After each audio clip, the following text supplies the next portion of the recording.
നമസ്കാരം. പാർശ്വവൽക്കരിക്കപ്പെട്ടവർ, അതുപോലെ തന്നെ നീതിക്ക് വേണ്ടിയിട്ട് ശബ്ദമുയർത്താൻ കഴിയാത്ത പോയ നിസ്സഹായ അവസ്ഥയിൽപ്പെട്ടവർ, അവരുടെ ശബ്ദം ഉയരും. എത്ര കാലം കഴിഞ്ഞാലും ആ ശബ്ദം നമ്മൾ കേൾക്കേണ്ടി വരും.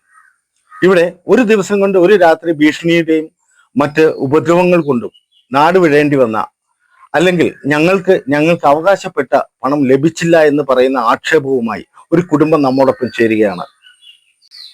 മാവൂർ റയോൺസിലെ ജീവനക്കാരായിരുന്ന റഹീം, അദ്ദേഹത്തിന്റെ ഭാര്യ ഫാത്തിമ, മകളുമാണ് നമ്മോടൊപ്പം ചേരുന്നത്.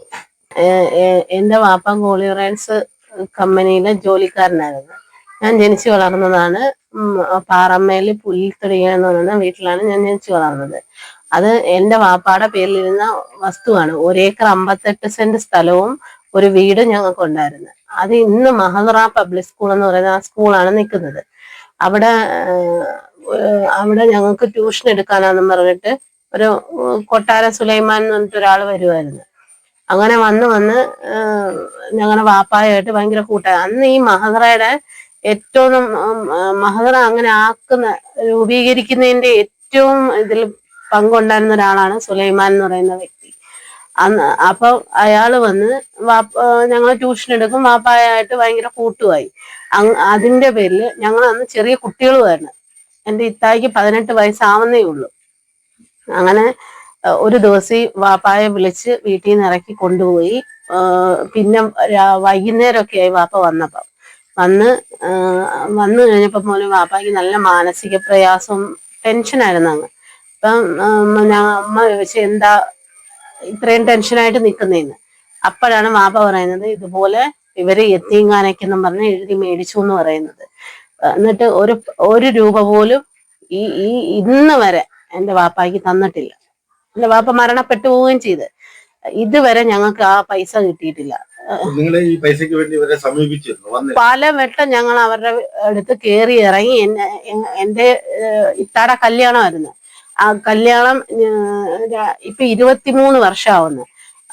കല്യാണത്തിന് ഡേറ്റും ഫിക്സ് ചെയ്ത് എല്ലാം കഴിഞ്ഞിട്ട് ഇവരോട് ഒരു വീട് മേടിക്കാനും ഒരു കല്യാണത്തിനും ഒക്കെ ഒരു പൈസ പലവട്ടം ചോദിച്ചിട്ടുണ്ട്. എന്നിട്ട് ഇവര് തന്നില്ല. വാപ്പ ഇവിടെ വന്ന് ആത്മഹത്യക്ക് ശ്രമിച്ചപ്പോ പോലും ഇവര് 10 പൈസ തന്നിട്ടില്ല. ഞങ്ങൾ വന്നിട്ടുണ്ടായിരുന്നു. ഞങ്ങളെ ഇത്തടെ കല്യാണം കഴിഞ്ഞ് അതിന്റെ പിറ്റേ ദിവസം തന്നെ ഞങ്ങൾ ഇവിടെ വന്ന് ഈ മഹദറയുടെ ബിൽഡിങ്ങിന്റെ അന്ന് പാറമേലായിരുന്നു. ആ പാറമേൽ ആ ബിൽഡിങ്ങിന്റെ താഴെ വന്ന് ഞാനും എൻ്റെ സഹോദരിമാരും ബാക്കി സഹോദരിമാരും ഉമ്മായും വന്ന് ഇരുന്ന് ഇവരോട് പലവട്ടം ചോദിച്ച്. പക്ഷെ ഇവരാരും ഞങ്ങളോട് സംസാരിക്കാനോ ഞങ്ങളുടെ അടുത്തൊന്ന് ഫേസ് ചെയ്യാൻ പോലും ഇവര് നിന്നിട്ടില്ല. ഞങ്ങളോടൊന്ന് സംസാരിക്കാനോ ഇല്ല, ഒരക്ഷരം പോലും മിണ്ടിയിട്ടില്ല. ഇവർക്ക് ഞങ്ങളെ കാണുന്നത് തന്നെ ഭയങ്കര ഒരു ബുദ്ധിമുട്ടുള്ള കാര്യമാണ്. ഇന്നും ഞങ്ങൾ വന്നു കഴിഞ്ഞാൽ ഞങ്ങളെ കാണുന്നതിന് അവർക്ക് ഭയങ്കര ബുദ്ധിമുട്ടാണ്. ഇവരങ്ങനെ എന്തെങ്കിലും ഇത് ചെയ്തിട്ടുണ്ടെങ്കിൽ ഇവർ എന്തുകൊണ്ടാണ് ഞങ്ങളോട് സംസാരിക്കാൻ പോലും തയ്യാറാവാത്തത്? ഇല്ല, സ്വന്തം വീടേ ഇല്ല. ആർക്ക് വേണേലും അന്വേഷിക്കാം, ആർക്ക് വേണേലും അന്വേഷിക്കാം, ആർക്ക് വേണേലും വന്ന് കാണാം. ആ നാട്ടുകാർക്ക് പോലും ഞങ്ങളെ കാണുമ്പം സഹതാപമാണ്. എന്നുവെച്ചാൽ അവരുടെ ഒരു ഇതിന്റെ മുകളിലാണ് ഇന്ന് ഞങ്ങൾ കഴിഞ്ഞുകൂടുന്നത്. ഞങ്ങള് 4 പെൺമക്കളാണെങ്കിൽ പോലും അത് 2 പേരെ വിവാഹം ചെയ്ത് അയച്ചിട്ടുണ്ട്. ആ 2 പേരുടെയും സ്ഥിതിയും വലിയ ഇതൊന്നുമില്ല, ജീവിക്കുന്നു എന്ന് മാത്രമേ ഉള്ളൂ. ഈ 4 പെൺമക്കൾ അനുഭവിക്കേണ്ട ഇത്രയും കോടിക്കണക്കിനുള്ള സ്വത്തുക്കള് മഹദറ എന്ന ഈ സ്ഥാപനം എടുത്തിരിക്കുവാണ്. തട്ടിയെടുത്തിരിക്കുന്നെന്ന് തന്നെ പറയാൻ പറ്റുള്ളൂ. അന്ന് ഞങ്ങൾ ചെറിയ കുട്ടികളായിരുന്നു. ഇന്നെന്ന് പറഞ്ഞാൽ ഞങ്ങൾ ഇത്രയും പ്രായമായ പെൺപിള്ളേരായി. ഞങ്ങൾ ഇനി ഇത് ലീഗലേ ഇതിൽ തന്നെ പോകത്തുള്ളൂ. ഞങ്ങൾക്ക് കിട്ടണം, ഞങ്ങൾക്ക് അത് തിരിച്ചു തന്നെ കിട്ടാൻ വേണ്ടി ഞങ്ങൾ ഏതറ്റം വേണേലും പോകും. ഏതൊരു വസ്തുവിന്റെ പ്രമാണം രജിസ്റ്റർ ചെയ്യുന്ന സമയത്തും ഈ പ്രമാണം കൈമാറുന്ന ഒരു ഇതുണ്ട്. പക്ഷെ എന്റെ വാപ്പ എഴുതി കൊടുത്തു എന്ന് പറയുന്ന ആ വസ്തുവിനകത്ത് ഒറിജിനൽ പ്രമാണം ഇന്നും ഞങ്ങളുടെ കയ്യിൽ തന്നെയാണ് ഉള്ളത്. ഇതുവരെ അവര് പിന്നെ എന്തിന്റെ പേരിലാണ് ആ വസ്തു അവരുടെയാണെന്നും പറഞ്ഞ് ഞങ്ങളെ ഒറ്റ രാത്രി കൊണ്ട് ഇറക്കി വിട്ടത്. ഈ മാപ്പിള എന്നെ ഭീഷണി ഉണ്ടായിരുന്നു, ഒരുപാട് ഭീഷണി ഉണ്ടായിരുന്നു. അങ്ങനെ എന്നോട് വന്ന് പറയുമായിരുന്നു പല തവണയും, നമ്മൾ വരുത്തനാണ്, നമ്മുടെ മക്കളെ കെട്ടാനും ഇവിടെ ആരും വരുത്തില്ല, അതുകൊണ്ട് നമുക്ക് ഇവിടെ നിൽക്കാൻ പറ്റില്ല, ഇവര് നമ്മളെ എന്തെങ്കിലും ചെയ്തു കളയും. അത്രയ്ക്കും മാനസികമായിട്ട് എന്റെ ഭർത്താവ് തകർന്നു പോയായിരുന്നു.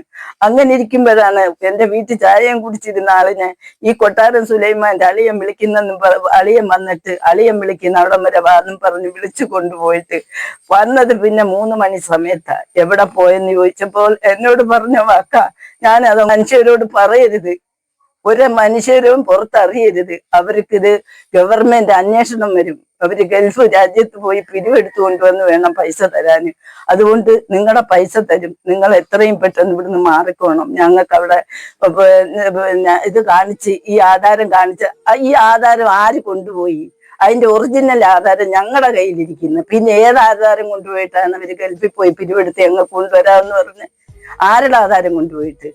ആ കള്ളത്തരം കാണിച്ചതും കൊണ്ട് പോയാൽ ആരെയെങ്കിലും ആധാരം മേടിച്ചോ അല്ലെ വസ്തു എഴുതിച്ചോ? ഈ കള്ളത്തരം കാണിക്കുന്ന സമയത്ത് ഈ 4 പെൺകുഞ്ഞുങ്ങൾ മൈനറാണ്, മേജറായില്ല. ഇവർക്ക് എന്തെങ്കിലും വക ഉണ്ടോ? ഈ റഹീമിന്റെ വേറെ 1 സെന്റ് ഭൂമിയുണ്ടോ? ഇത് വല്ല ഇവര് തെരഞ്ഞോ? ഇവര് ആവേശം കൊണ്ട് അതങ്ങ് കയ്യിലാക്കി ഞങ്ങളെ ഇവിടുന്ന് നാടും കടത്തി. ഗവൺമെന്റ് വലിയ ദുഷ്ടന്മാരെ നാട് കടത്തുന്ന പോലെ ഞങ്ങൾ എന്തോ ഇവരെ വലിയ തെറ്റ് ചെയ്ത പോലെ ഞങ്ങളെ പറക്കി കെട്ടിച്ച് ഇവര് നാട് കടത്തി. പിന്നെ ഞങ്ങൾക്ക് ഇങ്ങോട്ട് കയറാനോ വരാനോ പറ്റില്ല.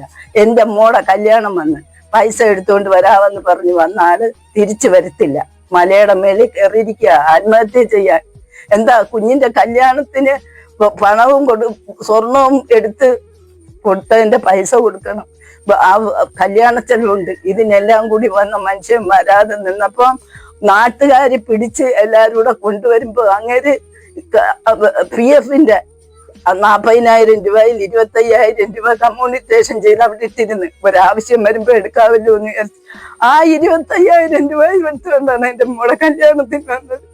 എന്റെ ബന്ധുക്കളെല്ലാം കൂടി ആ കല്യാണം കഴിച്ചു കൊടുത്ത് 2 ദിവസം കഴിഞ്ഞപ്പോ ആ സ്വർണ്ണപ്പിഴക്കാരൻ ചെന്ന് കമ്മലടക്കം പറക്കി. എന്റെ കുഞ്ഞ് അതിന് മാത്രം വേദന തിന്ന് നല്ലൊരു പയ്യനായതുകൊണ്ട് ഇന്നും എന്റെ കുഞ്ഞിന് ചോറ് കൊടുക്കുന്നു. അല്ലെങ്കിൽ അന്നേ അതിനെയും ഒഴിവാക്കി കളയേണ്ട സമയം കഴിഞ്ഞു.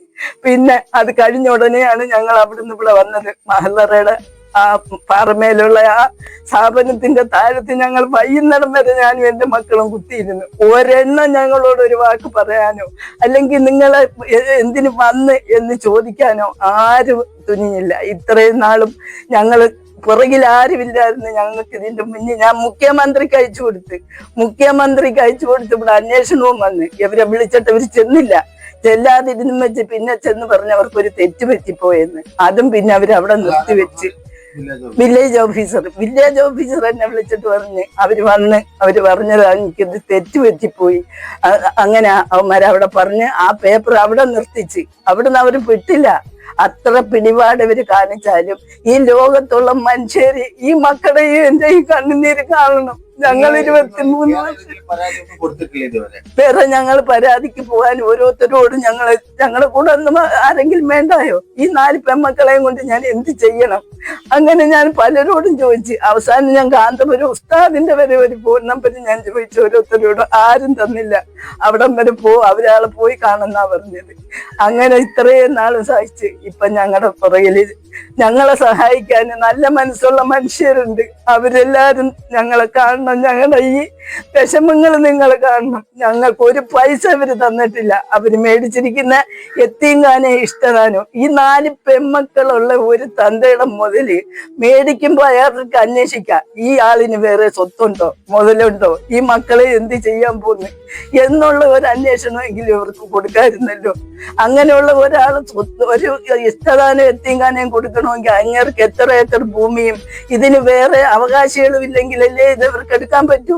ഈ 4 പെൺമക്കളുടെ സ്വത്താണോ അവരത് മേടിക്കേണ്ടത്? ഞങ്ങൾക്ക് ഇനി ഇത് മുന്നോട്ട് പോകുക എന്നല്ലാതെ ഞങ്ങൾ ഇനി പിന്നോട്ട് പോകത്തില്ല. ഞങ്ങളുടെ കൂടെ ഈ നാട്ടുകാരും നല്ലവരായ മനുഷ്യരും ഈ മീഡിയംകാരും ഞങ്ങളുടെ ഒപ്പം വേണം. നിങ്ങൾക്ക് അങ്ങേയറ്റം പുണ്യം കിട്ടത്തേ ഉള്ളൂ, നശിച്ചു പോത്തേ ഉള്ളൂ. ഞങ്ങളെ ഇത്തരത്തിൽ വഞ്ചിച്ചതിന് ഇത്രയും കാലവും ഞങ്ങൾ കുടിക്കുന്ന കണ്ണീരിന് കയ്യും കണക്കുമില്ല.